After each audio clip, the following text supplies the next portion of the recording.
Vi ho già parlato del romanticismo, ma abbiamo visto come in effetti sia un tema molto complesso, perché il romanticismo non è un vero e proprio movimento e conosce tante forme diverse a seconda dei paesi di cui andiamo a parlare. Quando parliamo di romanticismo, viene anche in mente un vero e proprio gruppo di artisti molto curioso, che mi piacerebbe appunto riassumermi brevemente, che sono i Nazareni.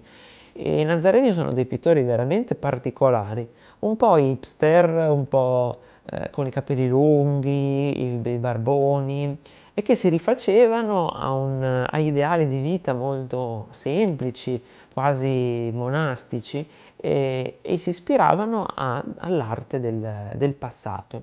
Ma andiamo a vederli meglio. Fu un gruppo di pittori idealisti che ritenevano che l'arte dovesse essere al servizio di propositi religiosi o morali e desideravano ritornare allo spirito del Medioevo.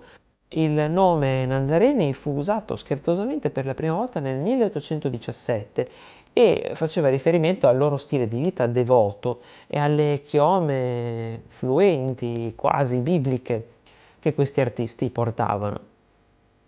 Stilisticamente la loro principale ispirazione era rappresentata da Perugino. Le opere dei Nazareni possiedono grazia di linea e di colore, anche se a volte possono risultare forse poco espressive.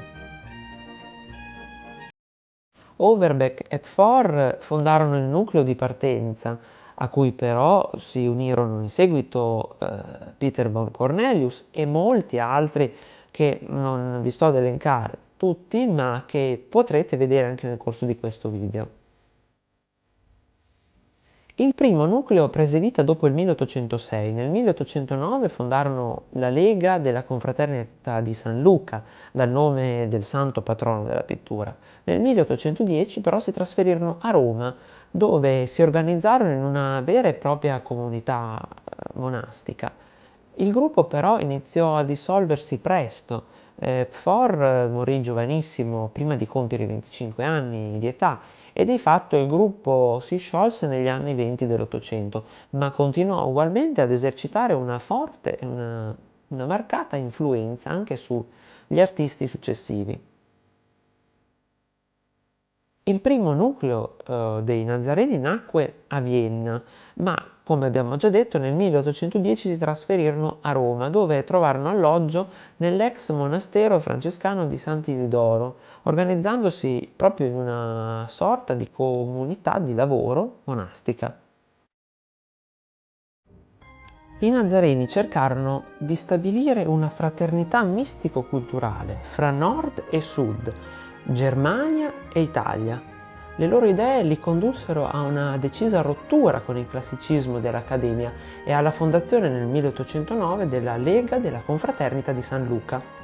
Fondata sul presunto modello delle corporazioni medievali, facendo il giuramento di prestare sempre fedeltà alla verità, di contrastare gli schemi accademici e di far rinascere l'arte impiegando ogni mezzo.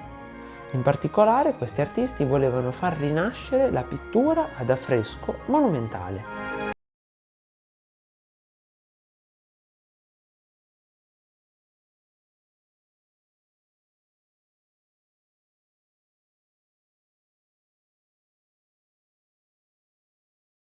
Dillo con i tuoi amici e scrivi anche un commento con un apprezzamento, una critica, ma anche un suggerimento dei temi o argomenti da trattare nei prossimi video.